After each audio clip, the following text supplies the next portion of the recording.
wherever you're tuning in from. I am Ansh Kapoor, and I will be your host today. We're here for the essay workshop for Columbia Business School, and with me is Kelsey. In a moment, just give her an opportunity to introduce herself. But we will go over the do's and don'ts, tips and tricks of the essay for this year for Columbia, and then give a chance to everyone to get their questions answered. You can post them in the Q&A tab. Please don't send them in personal message or the event chat, as we won't be able to see them. But without further ado, Kelsey, take it away. Hi, friends. Thank you so much for joining. My name is Kelsey. Ansha, thanks for the intro. I'm the founder of Embark MBA, and formerly I was CBS AdCom. I spent 3 years there. I traveled around the world, gave information sessions, reviewed all the applications, managed the interview program. I was a waitlist manager. I did almost everything. And since that time, for the last 8 years, I've founded and run Embark. I'm a boutique AdCom admissions consulting, and I work with a small number of clients around the world to apply to not just Columbia, but all of the top programs in the US, Canada, Europe, Asia, all of them.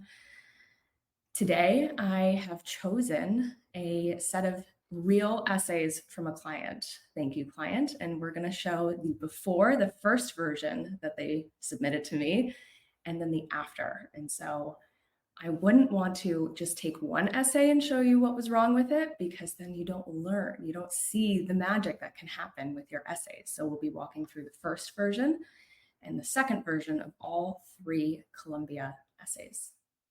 We're in for a treat. Ansh, do I have your signal? Can I share my screen? Yes, ma'am. Perfect. I'm going to turn off my video. All right. All right. Let's dive into it. So first, before we actually talk about the essays, you're going to notice I talk fast. I'm really casual. So if you have questions, if I'm talking too fast or too casual, dump that question to the Q&A. First, what makes for a good essay? I have experience reading 6,000 essays a year. And so really from my experience, I've pulled out 4 things that I think everyone should really make sure that their essays have. First one, clear and concise sentences. You might say, Kelsey, that's so obvious. It's really not that obvious. Every sentence needs to be additive and not duplicative. Secondly, addresses the question asked. You'd be so surprised so many times either someone is using fluff and it's not actually talking to what the essay wants, or you can tell, AdCom can tell that this sentence was written for another essay because it's not directly speaking to the question asked. Third, this is actually the most important. Does it sound uniquely like you? When I was admissions, half the time I would read essays and say, I have no idea who this person is. It could be anyone. And it didn't matter their geography, their background, their goals. It all sounded the same. And so you're going to hear me pay special attention to, does this sound uniquely like you? Fourth, provides examples to support logic. Admissions only knows you from what you submit. They don't know what it's like to be at work. They don't know what it's like to go about the world as you. And so you really need to show, don't tell, provide examples. With that, let's go into what the CBS essays are very, very quickly. If you join me for my application tips webinar, you would have already seen this, but just as a quick preview, first, standard goals essay. Through your resume and recommendations, we have a clear sense of your path. What are your career goals over the next 3 to 5 years? And what in your imagination would be your long-term dream job?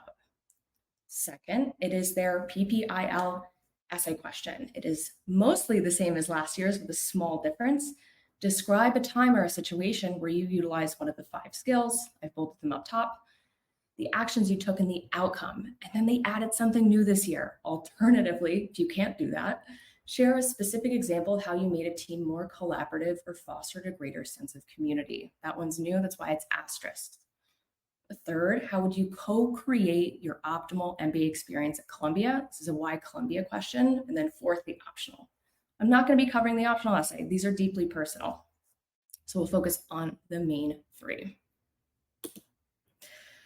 You might say, Kelsey, that is an eye chart. So what I'm going to tell folks, maximize your screen. You don't need to see the words. I'm going to walk through what didn't make this great, picking out a couple of sentences. This video will be available for playback if you really want to read every sentence. All right, this is our first. It's a goals essay. So based on the 4 themes that I shared with you, unclear sentences, doesn't address the question, sounds very general or formal, we're missing examples. I've highlighted what wasn't good about this first draft. Let me situate you. This client was an expat in India living in Europe, and she wanted to move into marketing.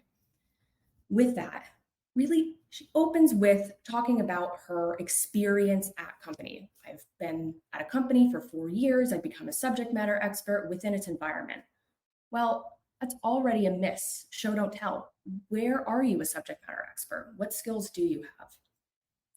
Continues to say, I've been able to tap into data, yet I realize I have a gap. Well, what is that gap? So the first entire paragraph doesn't actually address the question. It's talking about the past, what skills and experiences she has. That's not the question. The question is, what are your goals? We go into the second one. I have a desire to gain further knowledge so I can apply myself as an industry expert. You should already say, you can imagine me on your shoulder. Kelsey said, that's not general. I can't hear this person. What are they talking about here? What further knowledge? What industry does this person want to be an expert in? And it continues on. I want to help companies further break through and market to high potential audiences. Get specific. What audiences? What are you trying to break in? And so already you're hearing me say, what is that? What do you mean? The third one, it's actually okay. This is only, we're a third into the essay, and they finally say what they're going to do. I'm going to pivot into consulting. But there's a miss here. What kind of company? Boutique consulting, big consulting? It's still so general, but it's all right. We go into the meat of this. They're talking about growing up as an international Indian in a Western community. Well, which community? Name it. We keep going down. Over the last couple of years, I've started to hone my skills. Again, it is so general. I can't hear this person's voice, and it's not showing or telling. Tell me what expertise you have. We go down to the green. I recently attended a Condé Nast Traveler Diwali party as the editor-in-chief in India. They're just talking about, hey, I went to an event and I heard this thing. It's neither about their goals and it's neither about Colombia. So what is this doing here? Down to the blue, this doesn't address the question. It's talking about, industry leaders, but it's not talking about their goals. Well, did you hear this and it inspired your goals? You can hear me sort of nitpicking this apart. Finally, the last 2 reds, formal and general. The first one, I know that students who've come from marketing, have made a career into consulting, have really benefited from classes.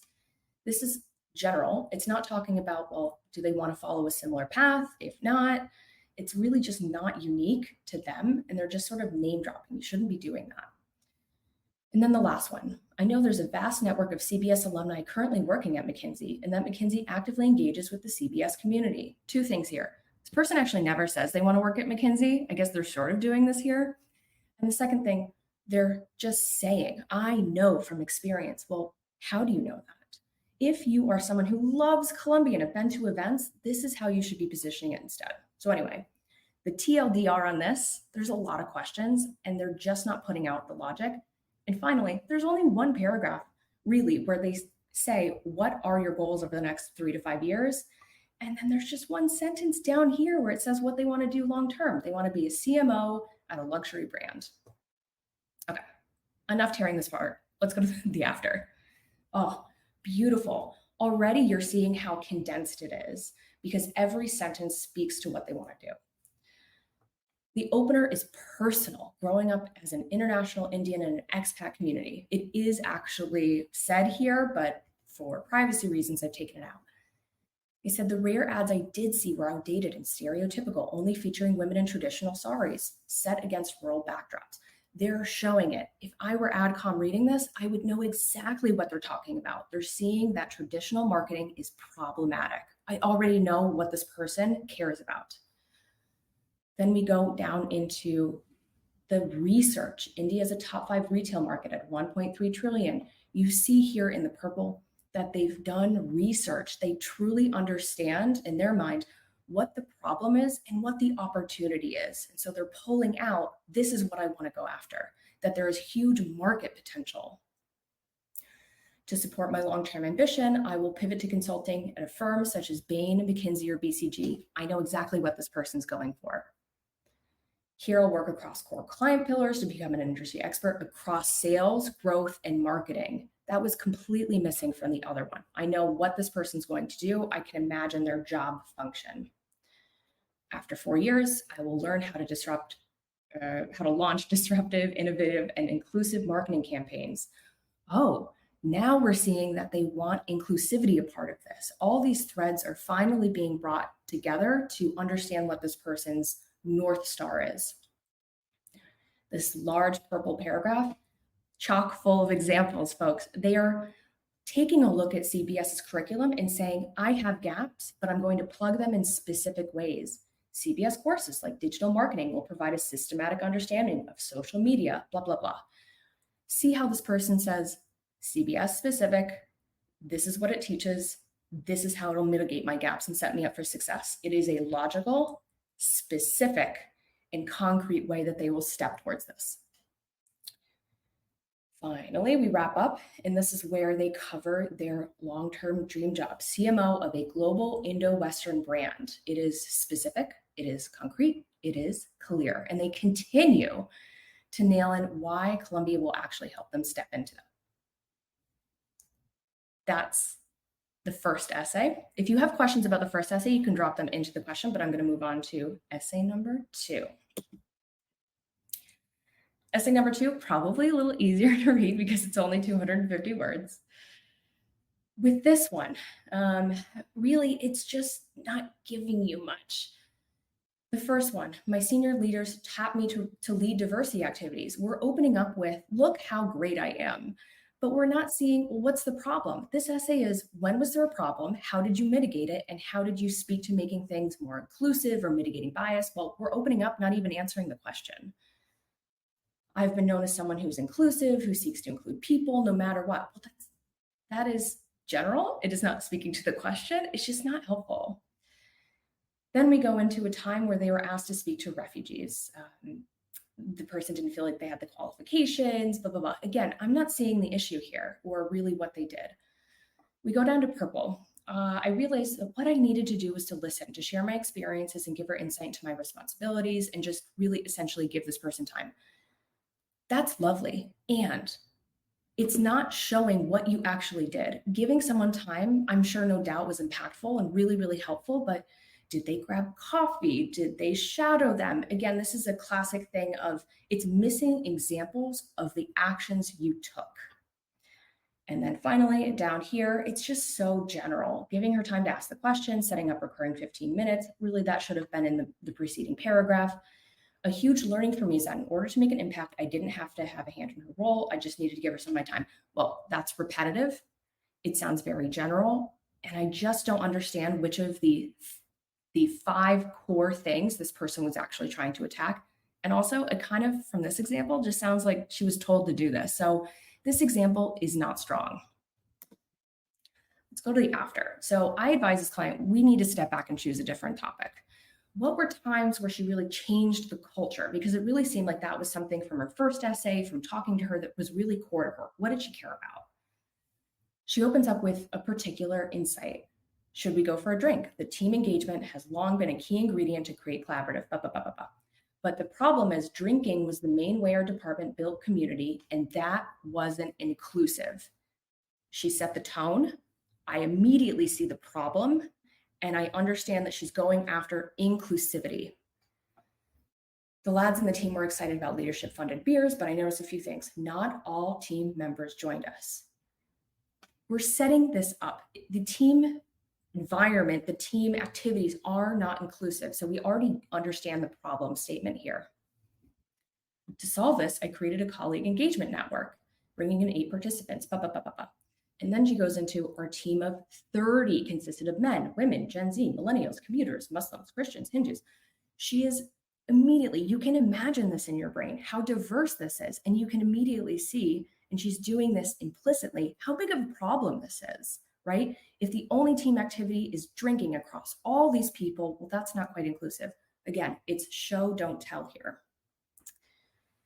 Let's wrap it up. So she says she evolved social Engagement. We redesign activities to make team bonding more accessible. Great. How? We planned game nights, escape rooms, virtual walking challenges, photo sharing, wellness. You just see how many things that were able to be done after the problem was identified.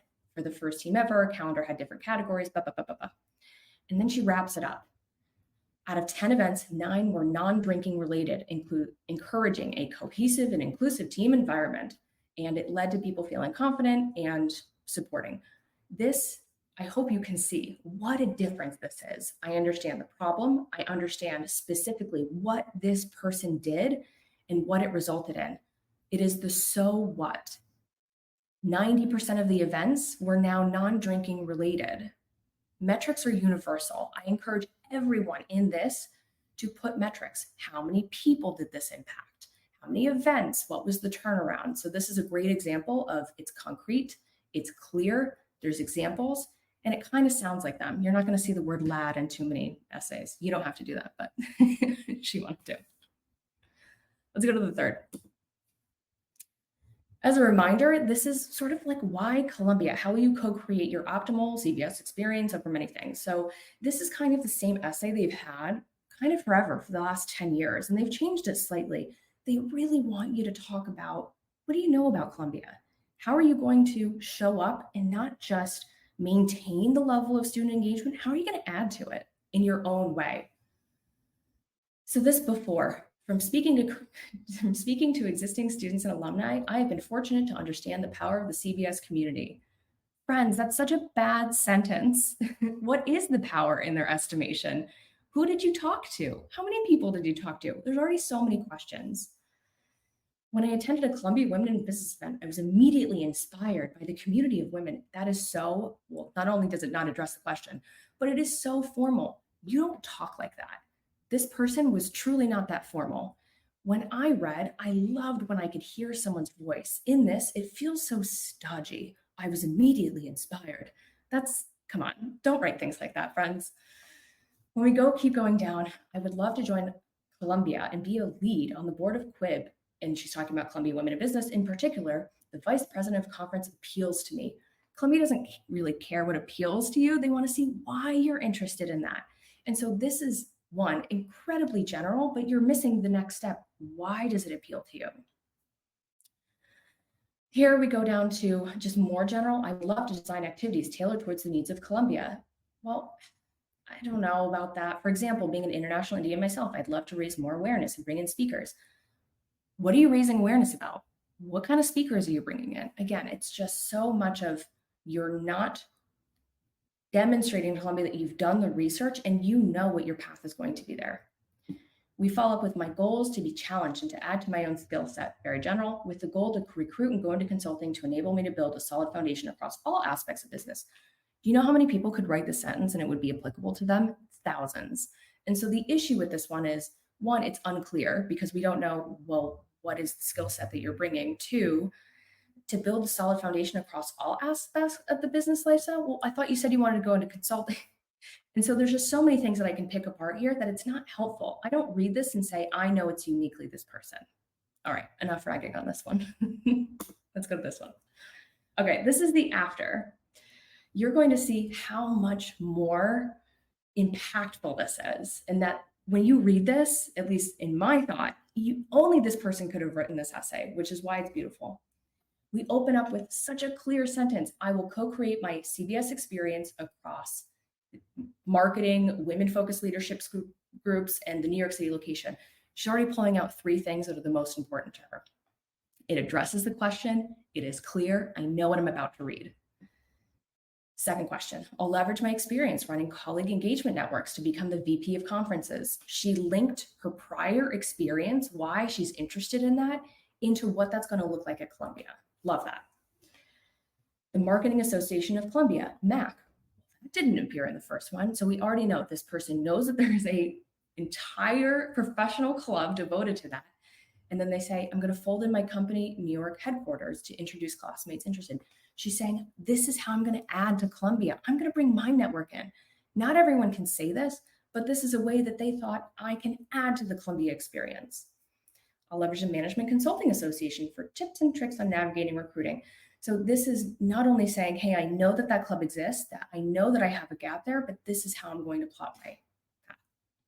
The third and final one is really the best one. As a fitness fanatic, New York City offers a plethora of workout classes. That's unique. It shows personality. Not everyone can say this, but understand that we're already saying, oh, I'm bringing in my personality here.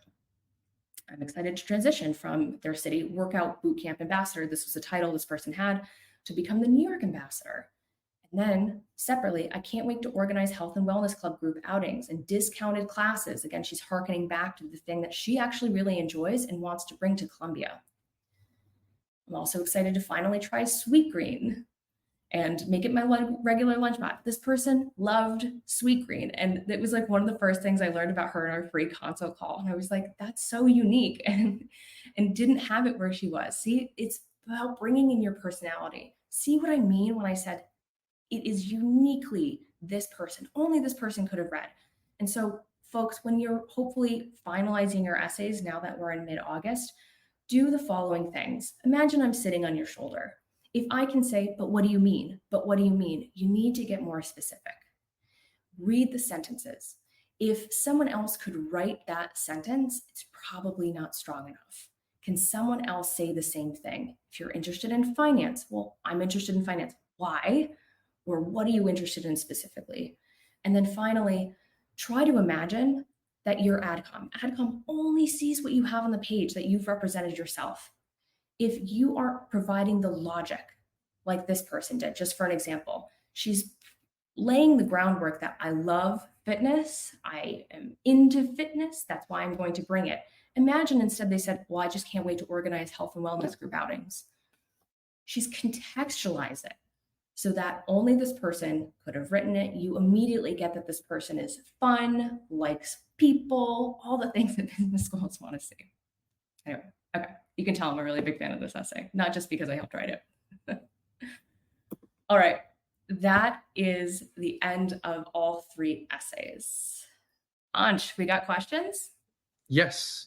Thank you so much, Kelsey. That was great seeing the before and after of the three essays. So we do have some questions. I'll just display them on the screen. All right. How far back can I go when referencing experiences and examples in my essays, or is it more about the relevance of the experience? It totally depends on what kind of the question is. So if we're talking about the first one, it's talking about your goals.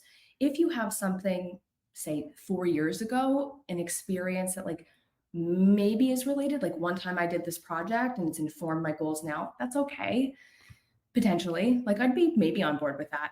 But if we're talking about, say, the second one, when it's talking about a time where you made an impact, well, if you wrote about something 4 or 5 years ago, I would question why you haven't done anything since then.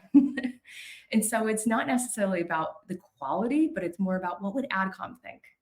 So I generally prefer recent because you want to say, like, look, I've been working for this, but sometimes it's okay. It's really a judgment call. Thank you. How can I effectively address personal challenges that I have faced in the essays without coming across as seeking sympathy or pity party? Yeah, this is actually a great question. So, kind of similar to the same, it kind of depends on the question itself. I've seen beautiful, and I'm working on right now, beautiful essays for essay one about your goals. And maybe someone, let me think of the clients now.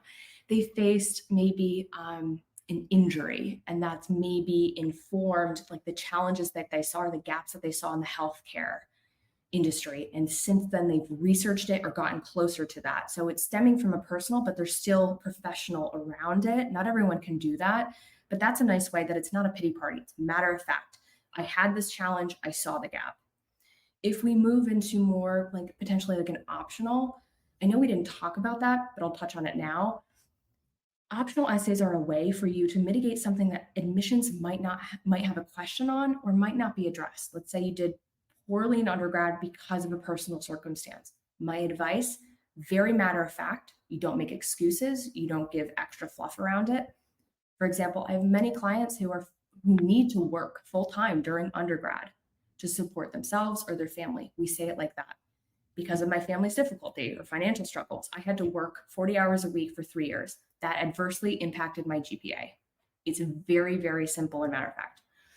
And then the third thing to sort of round out this question, it's a question, kind of a judgment call on whether or not this is additive or subtracts from goals, a diversity statement, or why a school. So I would say you can always reach out to me and ask the question. Number one, I'm available. But two, you have to, does this add something to my application or is this additive to the question itself? Thank you. Sorry. What, according to your perspective, should be an optimal strategy for mature applicants applying to CBS full-time MBA and not executive MBA or J term with over 15 years of work experience in India?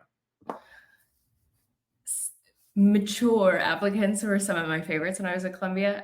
A lot of people will, I'm going to answer a question you didn't ask, and then I'll get into the question. If I have X amount of experience, am I going to look upon disfavorably? Like, no. One of my favorite folks that was admitted when I was there was 45 years old. What that person did really, really well was one, they made it clear that they were making a transition, them specifically, and why now was the right time. My advice would be if you have that 15 years of experience, actually, I always have a lot of advice. I'm going to say like 3 pieces of advice. One, focus on why now is the time, right? It was not the right time 5 years ago. It was not the right time 8 years ago. Say that. Why is now the right time? Number one. Number two, you might even in an optional essay address why not EMBA? Why not J-term? Although J-term is fabulous. If you're making a transition, J-term is not the fit for you, but maybe that's the case, right? And so the optional essay, I have made this decision. I'm informed. I have been to maybe the sessions. I know that the full-time program is right for me, potentially because it has that internship component, because I'll take full advantage of, not working and being siloed, whatever. Address it straight on, because that will be a question in admissions. And then third, last piece of advice, when someone has more years of experience, they have a bigger network. They maybe have delved deeper into their industry. You're probably going to have classmates who are trying to go into the industry that either you're trying to get out of or you're going to continue in. That's a great way to say, hey, I'm going to add to the CBS community in this way. I'm going to help my peers transition in. The essays that we saw here, one of the ways she was going to do that was through like workouts. That's obviously not going to be yours, but my advice would be pull on your depth of experience and say, I'm going to run workshops on X, Y, and Z. I'm going to bring in my network from A, B, and C to talk about 2, 3, and 4. Yeah, that's my experience. Those are 3 pieces of advice for mature applicants. All right, thank you. As a reapplicant, you get to do 1 essay of 500 words and then 1 recommender. What do you do if you want to write all the other essays or a few of them in case your program decides to look at your old essays, which may not be as compelling? Follow their instructions. For this question, for all questions, follow their instructions. They're asking you, they're telling you, please don't rewrite them. I think they might, or in years past, they might have said, like, if you really want to, don't do it. Follow it. You're going to have them read like 6 of your essays. Don't do that. I understand the impetus, right? That you've grown in the following ways, but you have 500 words for Columbia. In comparison, Wharton only gives you 250. Columbia's giving you a lot of wiggle room here. You can say that. You can touch on the topics. Maybe you've refined your career goals. Maybe you've changed your career goals. You can do that in 500 words. I know it's a challenge, but it's completely doable. I would say for the second essay, you don't have time to go back and really redo that. The third one you do, maybe you've made new connections, you've had new experiences that have shown you how you're going to co-create your optimal experience. You can drop that in. So my advice is, please don't do it. They've asked you not to. And then secondly, 500 words is a lot of room to actually address the questions that might be different or you want to reframe differently this year. All right, thank you. Okay, how to reinforce career pivot, especially if we don't have any relevant working experience? The question's a little unclear to me. What I think this is asking is that how do you make the case for a career pivot if you don't have experience beforehand? I'll say like 2 things. One, on its face, if you're trying to make a career pivot, it's a pivot because you don't have experience, right? And so, secondly, A lot of careers have some threads of similarity, right? Let's talk about marketing and finance. Well, in both of those things, just for an example, it's about like knowing your end customer, right? How do you do the best thing to get the most return? And whether that's signups or return on investment, there are ways that I think you should be reflectful and say, I've done this thing, and there maybe is a thread, and make that case. But secondly, a little bit more on the nose, if you're trying to make a career pivot, you need to come to this essay and really show that you're informed about the industry. Remember the first essay, the after? My client had put in really contextualization metrics about how big India's retail and e-commerce industry is growing, where it's going to go in the next 5 years, what's driving that. And so that's very important if you're going to make the case that, hey, I'm going to pivot into an industry. I know a little bit about it, and this is how I'm going to step into it. Is there an internship that's going to be helpful? Is there a professional club that's going to be very helpful? So really recapping two things. I bet you there's going to be a thread between what you've done now and later if you're a little reflective. And two, then literally plot it out and use industry contextualization. Okay. How do you talk about your failure in the essays? Depends. Essay topics. The first essay is talking about your goals, not your failures. There are many other schools that ask about your failures. Columbia doesn't ask that in the first one. Columbia doesn't ask that in the second one. It doesn't really ask about in the third one. And so for Columbia, there's not really a room for you to say that, being quite honest. I really don't choose a topic with my clients that addresses failures in the three main essays. Maybe there's a second one. Some of the most impactful ones really are like when someone was an entrepreneur and failed, and they come to it saying, yeah, it failed, but I have all these learnings. And like that's an interesting nuance of like when you failed, and how that actually can tell a lot about you. What did you do afterwards? Another instance, a really common instance, is like maybe when you fail the class that's a little bit more like cut and dry, and you should maybe include that in an optional essay. What were the circumstances around it, without like the prior question, without the pity party? Like, hey, I was really busy. I had an injury. I wasn't mature enough. I failed this class. Moving on. How have you mitigated it since then? So really, CBS essays don't really give you that latitude. Don't force a topic into a school's essay question when it's not asking about that. Each one of you tuning in is a full person with a lived experience, but please be careful to answer the question that's being asked of you. Sometimes it's the optional essay if you really feel it's additive. Thank you. For the first essay question, how would you recommend we approach thinking and answering that when part of why we are going to business school is to help figure out and narrow down what we'd want to pursue post MBA? You can't really have that as an approach. When I was admissions, right, and I'm reading, I kind of like to say that an AdCom is kind of like risk analysts. How likely is it this person's going to succeed? How likely is a person going to get a job post MBA? It's one of their core metrics. Every school, what percentage of their class has a job 3 months post graduation? If you come to this essay and say, hey, I don't know what I want to do, that's an incredibly risky candidate to admit. I got to tell you, maybe 75% of my own clients, and I know, and admissions kind of knows this, it's very normal for you actually not to be settled on a career path. In fact, and I used to say this during my CBS information sessions, 50% of people end up changing their goal, and that's okay. But what you need to do in the essay is plot out a path that is reasonable, is likely, is well researched, because in the pretty likely event that you switch, you're already demonstrating that you know how to get on track. And because of those like muscles, you can get back on track. And so this one, do not say you don't know what you want to do and you want to figure it out. You could be outright rejected for that essay. Okay. All right. How do you explain why you want an industry switch? For example, if I want to switch from tech to marketing, do I need to have some experience in marketing to prove to the AdCom member that I'm capable, or if my interest is justified? So the first part, do you have to have some experience in it? No. But it kind of goes back to my other question. There's probably a link between like tech and marketing in your own experience, in your projects. There is something that crystallized that move to marketing is for you. Like maybe dig into that. That could make for a beautiful opening of like why this path. What are your unique skills or insights from that experience? Secondly, is my interest, is that enough to be justified? No. So remember how I said you need to frame it. If you're going to make the jump into marketing, you need to come to it informed. What kind of marketing? You can't just say marketing. Is it customer success? Is it growth strategy? You actually need to get more specific than that. And then finally, what is driving that industry over the next 5 or 10 years? Like, is the advent of AI and machine learning going to change the industry? And so you're going to get technical and you're going to lead teams. You see how I keep clicking down into the what and the why? You can't just say it's your interest.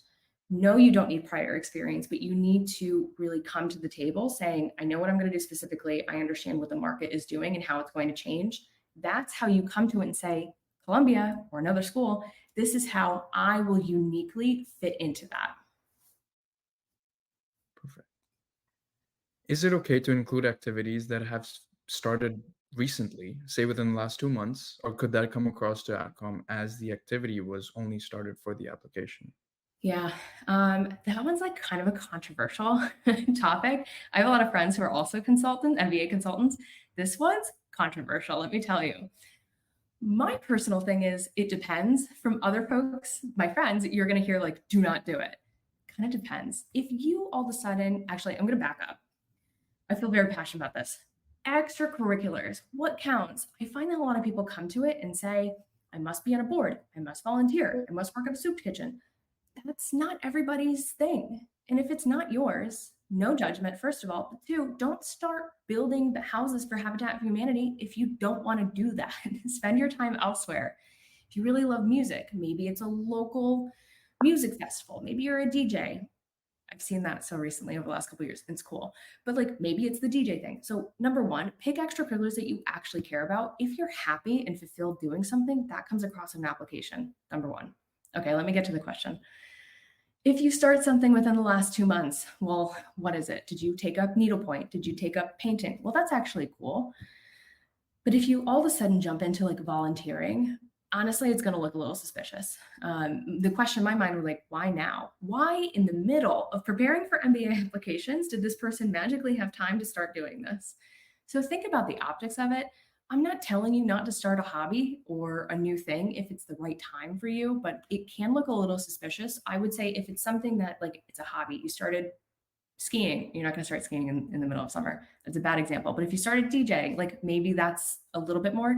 But if you do start volunteering suddenly in a time where you're working, you have a personal life, you're trying to do MBA applications, that actually might look suspicious. Thank you. Do we have to use the entire word limit? Is it going to be disadvantageous to write a shorter essay? No, it's not. You're not at a disadvantage. You actually see like this whole thing's not about another school, but anyway, for example, Booth says you have a minimum. They actually don't have a maximum.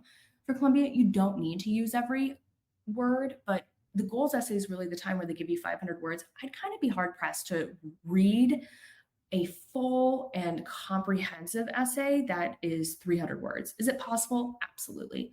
Short answer, you don't have to use all the words, but for example, within 10 or 20% may be okay. But if you're submitting a 200-word essay for this, it's not going to answer all the questions that they're requiring. If it's 450, that could be absolutely fine.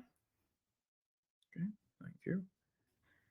On the second essay, can I talk about issues from my undergraduate career? Maybe, actually. Last year, I actually had a couple of clients write about their experiences under undergraduate because it was really impactful and it actually informed really how they interacted with communities or forged inclusion, but they brought that in, like that was explicitly said. So undergraduate could be an okay topic as long as it's quite poignant. And then you really take care to imagine me on your shoulder. And Kelsey says, so what? Why does that matter? Well, maybe that experience in undergraduate has informed how you did A, B, and C more recently. You might run into some word count, but in my mind, that's actually an okay and strong way to do that if you're going to choose an undergraduate topic. All right, thank you. Few major achievements with news coverage I have are during my senior year of high school and sort of tie into my narrative. Do you think it makes sense to include them on a deferred MBA application? Ooh, deferred. Okay, I was about to shake my head until I saw the word deferred. It could be actually totally fine just for deferred. If we were talking about full time, do not talk about high school. So for deferred, it could. I would say don't spend too much time on it because again, think back to all the other things I've said, right? How have your experiences in industry research? So that could actually make a nice opener, like contextualizing why you care about a thing. Don't spend too much word count on it. Really, like maybe 50. Move on to how this parlays into your goals, into your understanding of the gaps that you have, your understanding of like what roles you'll have. So yes for deferred, no for full time. Okay. And just following on for another deferred question, what should be the ideal traits that should be described by a deferred applicant in the essays? It's actually no different than a full time, honestly. That you can have clear and concise, that you're well researched, that you have examples. Um, it's hard to say much more than that, not knowing a lot about you, but really the qualifications for these deferred programs, which are great by the way, are no different. And so goals, you still have to be concrete in terms of your function, your role, the industry, even if you haven't graduated from that undergraduate or graduate program yet. The qualifications, the expectations are the same.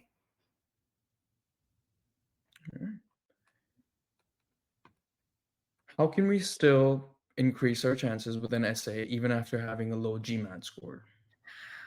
Um, wow. So complicated, right? I was CBS AdCom. It is truly a holistic experience. They review absolutely everything. So I'm kind of going to answer outside the scope of your question. It's not that if you have a low GMAT score, your essay is necessarily going to make up for it. It's beyond the essays. Do you have strong recommendations? Are your resumes really giving a holistic picture into your impact? Do you have a strong undergraduate record? Were there times or was there a reason that you could not get a higher score? Did you try the GRE? Did you try the executive assessment? So I'm going outside the scope of your question.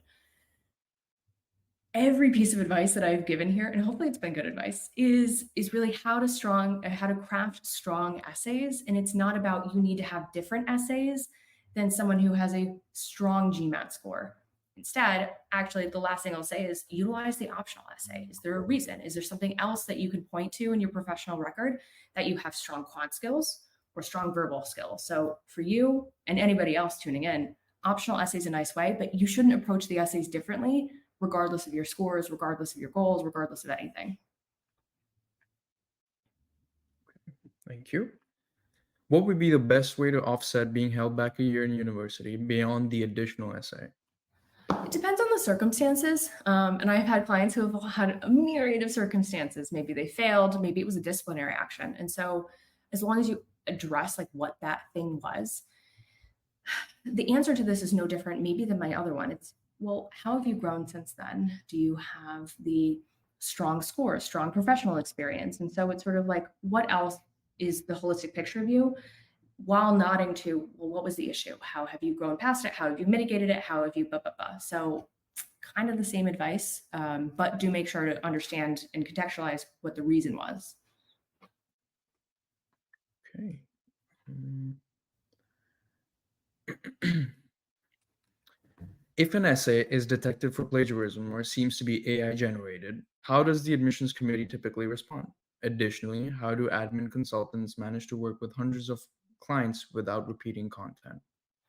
Wow, these are two very different questions. So the first one, how does the admissions committee typically respond? You'll never know. Essentially, behind the scenes, I'm not going to go into too much detail, but there's a process. If something is seen as being plagiarism, well, it's a question. There's a reason these applications, if you join me on my application tips webinar, there's a reason they have a community code that you agree to be a good community member. You agree to not cheat. And so that's a direct violation of that community contract. And so what do they do there? It might result in a rejection if you're already admitted, although they would have caught it beforehand. Maybe that's a rejection. And then the second one, oh, Ansh, you took it down. What was it? It was such a good question. Answer it.